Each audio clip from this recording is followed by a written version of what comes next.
Good morning. I'm Assistant Chief Jeffrey Maddrey, the Commanding Officer of Patrol Borough Brooklyn North. Up here with me right now is Deputy Chief McAvoy from Brooklyn North, Inspector Maloney from our Force Investigations Division, and Chief Kemper in charge of Brooklyn North Detectives. At this moment, we're investigating officer-involved shooting. We are in the early stages of this investigation, and the information I'm providing right now is subject to change as the investigation unfolds. But at approximately 1:30 this morning, 3 members of the Brooklyn North Gang Unit were on patrol in the vicinity of St. John's Place and Rochester Avenue here in the Crown Heights section of Brooklyn. The 3 officers were performing their duty in an unmarked car in plain clothes, where they heard shots being fired in the area of Rochester Avenue between Park Place and Sterling Place, which is approximately a block away from where they were.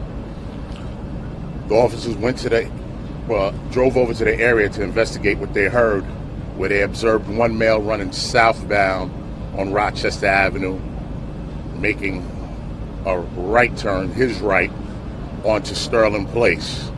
They observed another male following behind him with a gun in his hand, chasing after the male. When the male with the firearm reached the corner of Sterling Place and Rochester Avenue, the officers observed the male fire the gun. And then the male continued to run in the direction of the officers, unaware that they were there. The officers exited their vehicle, gave tactical commands of police don't move, at which time those commands were ignored, and the male continued to run towards them.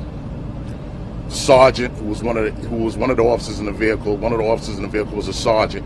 He exited the vehicle. At that point, he discharged his weapon at least 2 times, striking the male 1 time in the thigh.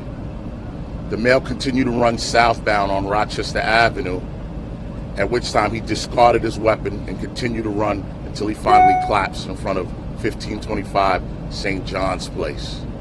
The officers were able to apprehend him. They recovered his firearm, a .25 caliber pistol, and at that point, the male was removed to Brookdale Hospital with non-life-threatening injuries. Our officers were not injured, but they were removed to Cobble Hill Hospital for observation.